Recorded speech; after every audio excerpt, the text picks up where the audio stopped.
고린도후서 10장 1절에서 11절까지 말씀 한 절씩 들어갑니다. 너희를 대면하면 유순하고 떠나 있으면 너희에 대하여 담대한 나 바울은 이제 그리스도의 온유와 관용으로 친히 너희를 권하고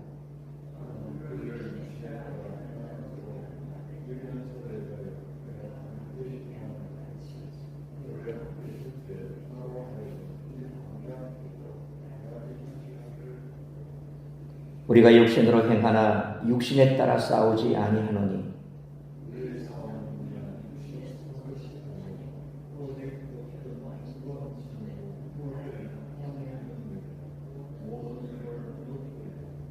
하나님 아는 것을 대적하여 높아진 것을 다 무너뜨리고 모든 생각을 사로잡아 그리스도에게 복종하게 하니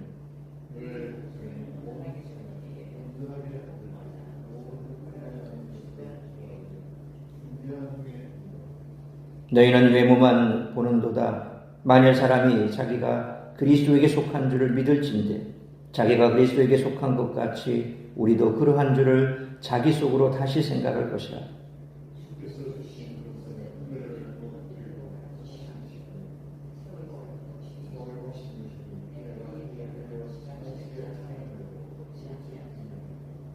이는 내가 편지들로 너희를 놀라게 하려는 것 같이 생각하지 않게 함이라.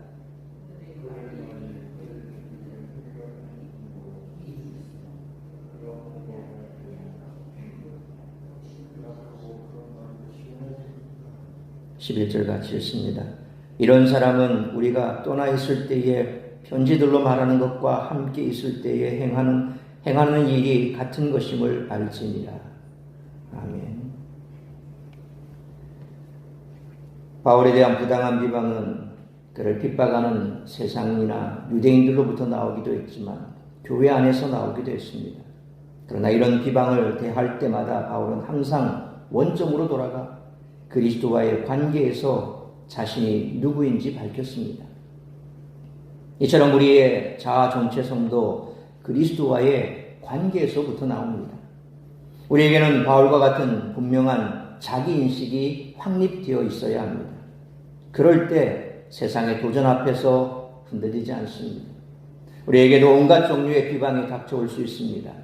우리의 선한 의도가 왜곡되기도 하고 우리가 행하지도 말하지도 않은 잘못을 뒤집어 씌우기도 합니다. 이런 순간에 주님 앞에서 자기인식이 확고하지 않으면 우리는 쉽게 흔들리게 됩니다. 자신이 주님께 속한 자라는 것과 주님이 자신을 사용하신다는 인식이 분명할 때 우리는 흔들림 없이 사명을 수행할 수 있습니다. 자기 주장을 하는 것이 아니라 그리스도의 온유와 관용으로 모든 사람을 대할 수 있게 되는 것입니다. 그뿐만 아니라 우리는 우리에게 주어진 최고의 신적 무기를 사용해 영적 싸움을 싸울 줄 아는 그리스도인이 되어야 합니다. 육신적으로 싸움을 거는 사람들에게 육신적인 방식으로 대항하면 그들이 싸움에 휘말려 들게 될 뿐입니다. 그런 방식으로 싸워서 이길 승산은 없습니다. 왜냐하면 육신적 무기들은 육신적인 사람들이 더 잘 사용하기 때문입니다. 그래서 우리가 정권을 향해서 어떤 뭔가 반기를 들고 또 무력으로 대항한다는 것은 참 어리석은 짓입니다. 세상 사람들은 그걸 너무 잘 사용합니다. 뿐만 아니라 심리전까지 그들은 사용합니다. 교묘하게 거짓말을 흘려서 사람들로부터 이간시키고 그래서 완전히 고립시켜버린다는 겁니다. 그러니까 우리는 그와 같은 육체적인 싸움에 휘말려서는 안 된다는 거죠. 우리가 싸워야 할 것은 혈과 육이 아니라고 분명히 성령은 말하고 있습니다. 그래서 우리가 이와 같은 방법으로 싸울 것이 아니라 보다 더 영적인 싸움에서 영적인 방법을 쓰라는 것이죠. 우리에게는 다른 무기들이 있습니다. 우리가 가진 최고의 무기의 위력을 믿지도 않고 활용하지도 않는다면 이는 이중적인 손실이 될 수밖에 없습니다. 그리스도께서 우리에게 주신 말씀의 무기는 인간의 모든 논리와 계략들, 수사학적 기교들, 교만의 탑들을 무너뜨리고 사로잡는 막강한 힘을 가지고 있습니다. 이 능력을 확실하게 체험하고 우리가 임해 있는 영적 싸움에서 솜씨 있게 이 무기들을 활용할 줄 아는 우리 모두가 되시기를 축원합니다. 바울은 교회 안으로 침투하는 세상적인 가치관을 막기 위해 노력했습니다.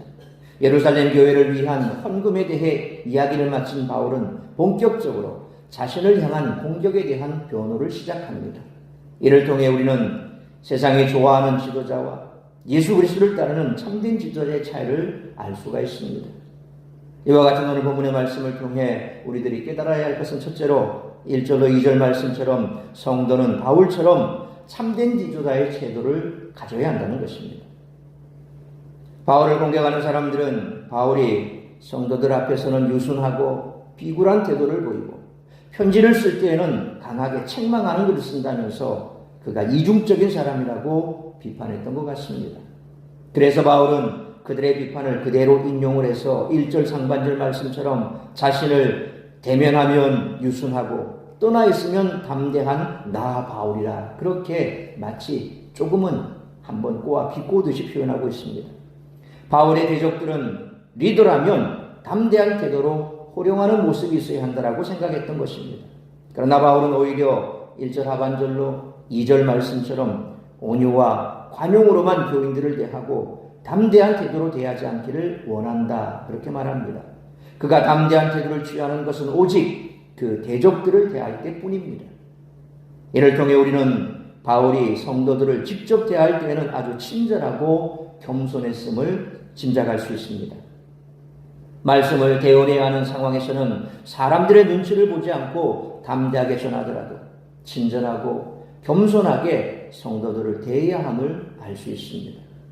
그러므로 바울처럼 성도들을 직접 대할 때는 아주 친절하고 겸손하지만 대적들을 대할 때는 사람들의 눈치를 보지 않고 담대할 수 있는 참된 지도자의 태도를 가질 수 있는 우리 모두가 되시기를 축원합니다. 두 번째로 3절로 7절 말씀처럼 참된 지도자의 무기는 하나님의 능력이라는 것입니다. 교회의 지도자는 세상에서 인정받는 기준을 내세우지 않습니다. 바울은 3절 말씀처럼 부당한 비난에 맞서서 자신이 육신으로 행하나 육신에 따라 싸우지 않는다라고 답합니다. 육신으로 행하는 것은 육신 상태로 살아가는 것을 말합니다. 그러나 육신에 따라 행한다는 것은 세상의 가치 기준에 따라 행하는 것을 가리키는 부정적인 표현입니다. 바울은 자신이 2절 상반절에 육신에 따라 행한다라는 비난을 육신으로 행한다라는 말로 바꾸고 동시에 육신에 따라 싸우지 않는다고 밝힘으로써 자신의 싸움이 세상적 차원의 싸움이 아니라 영적 차원의 싸움이라는 것을 밝히고 있는 것이죠.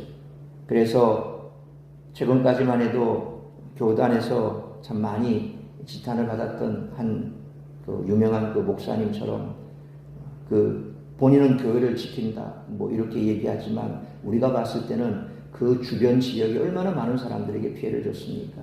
화염병을 던지고 폐타에 불을 지펴서 던지고 입구에서부터 사람들이 못 들어오게 막아서고 건장한 청년들을 앞세워서 돌을 던지고 아무튼 별의별 수단을 다 써서 결국 수백억 대의 돈을 받았죠. 성도들은 할렐루야 박수를 칩니다. 세상 사람들이 뭐라고 생각하겠습니까? 정말 이기적이라고 생각하지 않겠습니까? 그 주변의 상권에 있는 사람들은 그들 때문에 아무것도 할 수 없다고 성토를 합니다. 교회 하나가 완전히 그 동네를 풍비박산을 낸 거죠. 과연 그 방법밖에 없었을까? 지금도 여전히 자신은 마이크를 들고 정권을 향해서 쓴소리를 하는 민주투사처럼 얘기를 하고 한 국회의원도 그가 완전히 이런 우리 모든 민심들을 다 통합한 그런 사람이라고 축켜 세우는데 같은 목회자로 봤을 때 그 사람은 목회자도 아닌 거죠.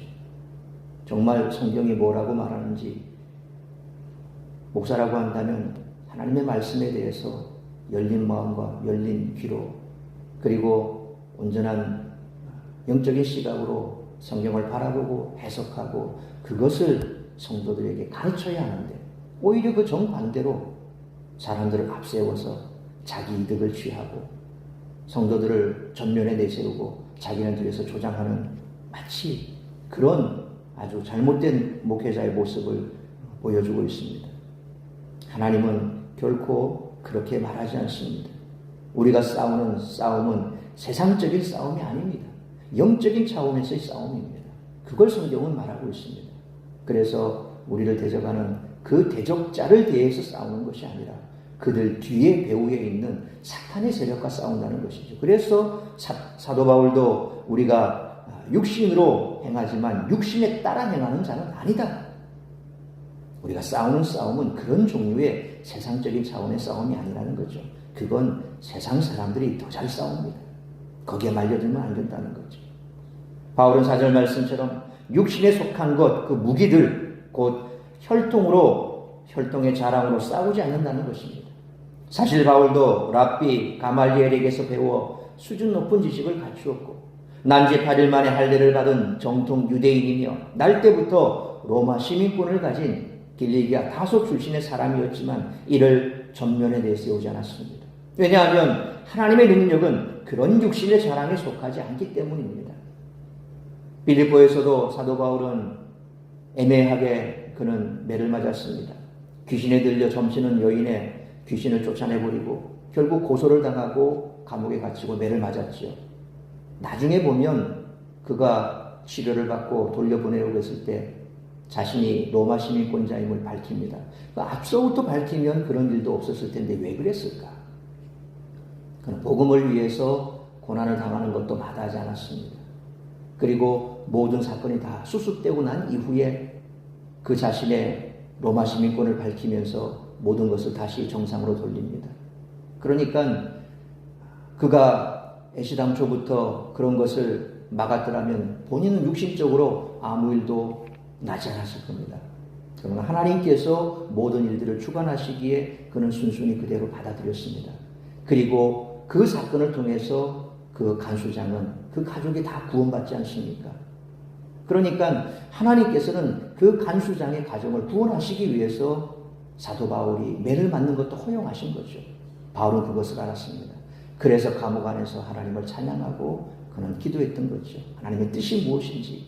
그럼에도 불구하고 매 맞음에도 불구하고 감사하며 찬양했던 그 찬양 소리를 통해서 옥토가 흔들리고 옥문이 터지고 착고가 풀려지고 놀라운 기적 같은 일들이 벌어지고 결국 간수장은 그로 인해서 그에게 구원의 복음을 듣고 그가 구원받지 않습니까? 그리고 난 이후에 치료도 해주고 돌려보낼 때 자신이 어떤 사람인가를 밝힐 때 한 번 더 그는 놀랐을 것입니다. 아니 애시당초부터 밝혔으면 이런 일도 벌어지지 않았을 텐데. 그러나 그 뜻은 분명 자신의 고난을 통해서 그리스도의 복음이 증거되고 그 복음이 증거됨으로 한 생명이 구원받는 역사가 나타난다. 하나님의 역사는 그런 겁니다. 내가 손해보지 않는다고 내 유익만을 챙긴다고 모든 일이 다 잘 되는 건 아니라는 거죠. 바울은 항상 그런 육신의 자랑이나 그런 것들을 통해서 일을 하지 않았습니다. 오히려 항상 나오는 것은 복음이었던 거죠. 그 복음에 순종했던 겁니다. 바울에 의하면 5절로 6절 말씀처럼 세상의 지식은 하나님에 대한 지식을 대적해 높아지려 하기 때문에 하나님의 능력으로 무너뜨려야 할 대상입니다.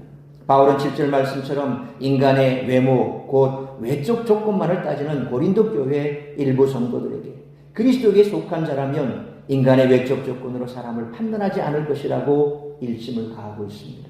이는 우리가 교회를 이끌어 나갈 자를 택할 때에 절대 잊어서는 안 되는 원칙입니다. 사람의 외모나 학벌이나 집안 등이 교회의 지도자를 택하는 기준이 될 수 없다는 것입니다. 권사를 뽑고 장로를 뽑고 중직수를 뽑을 때도 적어도 장로가 되려면은 돈도 많아야 되고 뭐도 해야 되고 물론 재력이 있어야 교회 일도 할 수 있는 건 맞습니다. 그러나 그게 전부는 아니라는 겁니다. 우리의 기준이 잘못됐습니다. 누구는 배운 것도 얼마 없고 저러는데 뭐가 장로가 돼. 저 사람은 이러는데 어떻게 권사가 돼. 목사가 적어도 당회장이 되려면 우리 교회 사이즈 같으면 적어도 외국에 유학을 갔다 와야 되고 박사학위 정도는 있어야 되지 않을까. 그래서 한 100명 이상만 되는 교회가 담임 목사를 청빙한다 그러면 석박사들이 줄을 선답니다. 외국에서 유학 갔다 온 석박사. 그래서 그것도 아니면 국내에서 그냥 신학교 나와서 이렇게 부교육자로 있다가 이 원서 내밀면 어디 받아주지도 않습니다. 그게 오늘날 현실이지. 사람의 외모나 학벌, 집안, 그것이 교회 지도자를 택하는 기준이 될 수가 없다는 겁니다. 또한 나 자신이 하나님 앞에 바로 서 있는가를 점검할 때에도 나의 인간적인 조건을 내세우는 어리석음을 보면서도 안 된다는 겁니다. 내가 장로니까, 내가 권사니까, 내가 목사니까 하나님 앞에서는 아무 소용이 없습니다. 그러므로 참된 지도자의 무기인 하나님의 능력으로 하나님보다 높아진 세상적인 것들을 무너뜨릴 수 있는 우리 모두가 되시기를 축원합니다. 세 번째로 8절로 11절 말씀처럼 참된 지도자의 목적은 사람과 교회를 살리고 세우는 데 있다는 것입니다. 바울은 이제 8절로 9절 말씀처럼 본격적으로 주님이 자신에게 주신 권세에 대해서 설명을 시작합니다.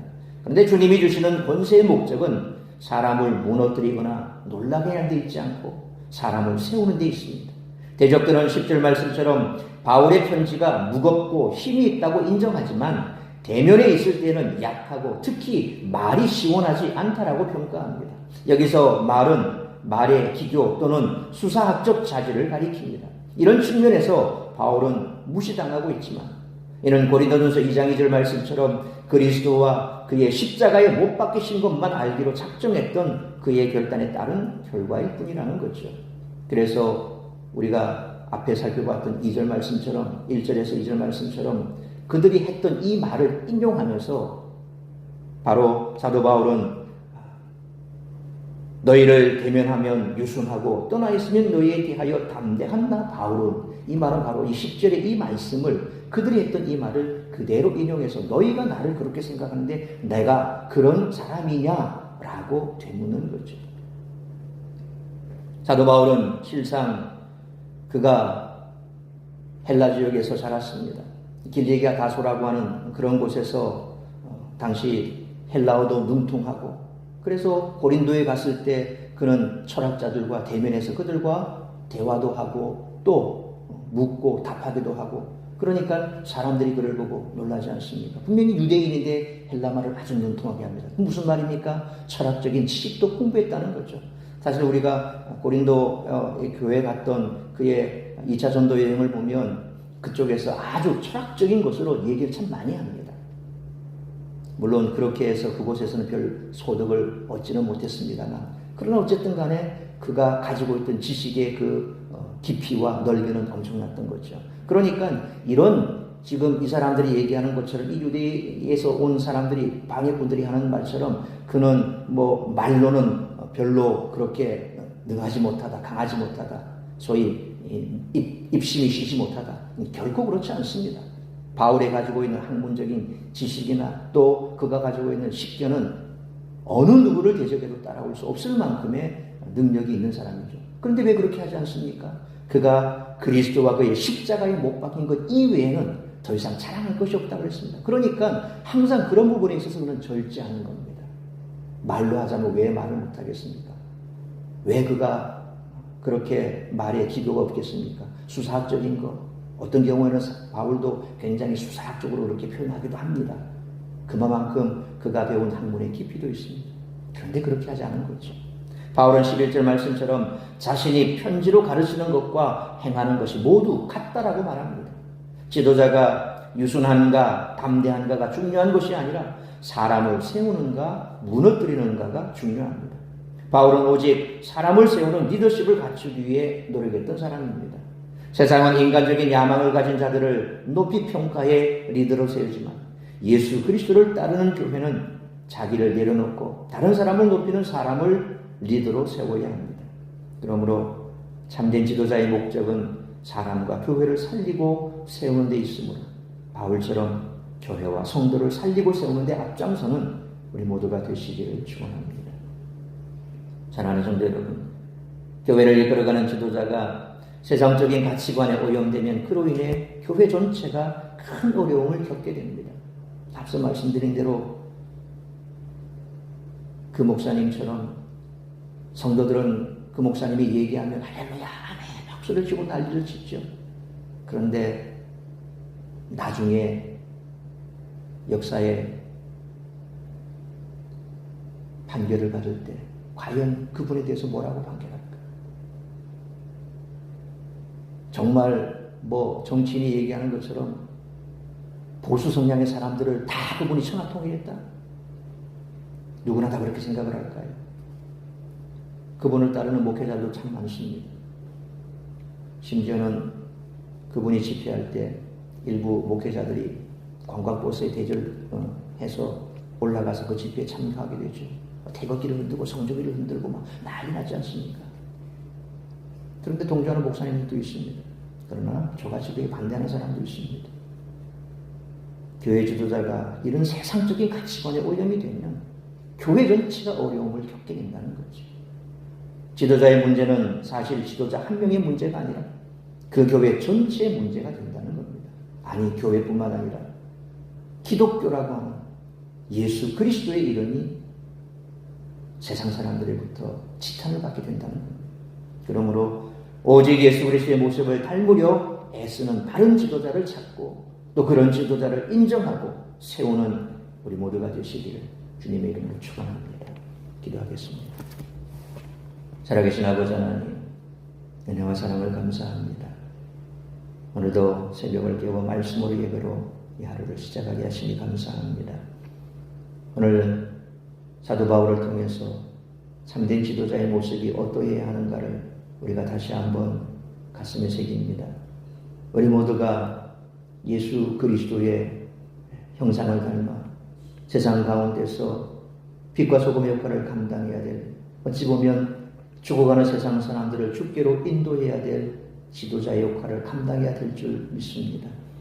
우리가 그 일을 잘 감당하지 못한다면 결국 세상 사람들은 우리를 통하여 예수 그리스도를 보는 것이 아니라 우리를 통하여 예수 그리스도를 비난하는 그와 같은 일들이 벌어지게 될 것입니다.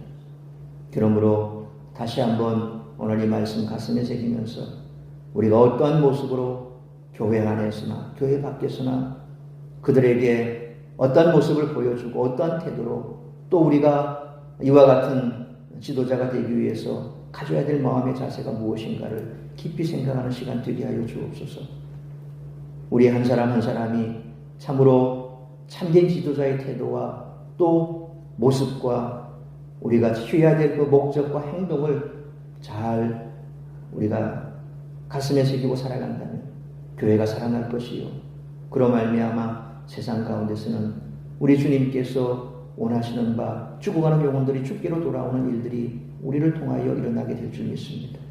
오늘도 그러한 삶을 살아낼 수 있는 우리 모두가 되게 하시고 세상 가운데서 참으로 지혜 있다 하나 그 지혜는 세상의 지혜가 아니라 하나님의 말씀의 지혜가 되게 하시고 성령의 지혜가 되게 하시고 우리의 무기는 바로 하나님의 능력이라고 하는 말씀을 잊지 말고 세상과 차별된 삶을 살아내며 그로 말미암아 살아계신 하나님의 능력이 우리 가운데서 나타날 수 있도록 우리가 헌신하고 또 그 말씀 가운데 붙들려 주님께서 기뻐하시는 뜻을 이루어드리는 그러한 삶을 살아가게 하여 주옵소서.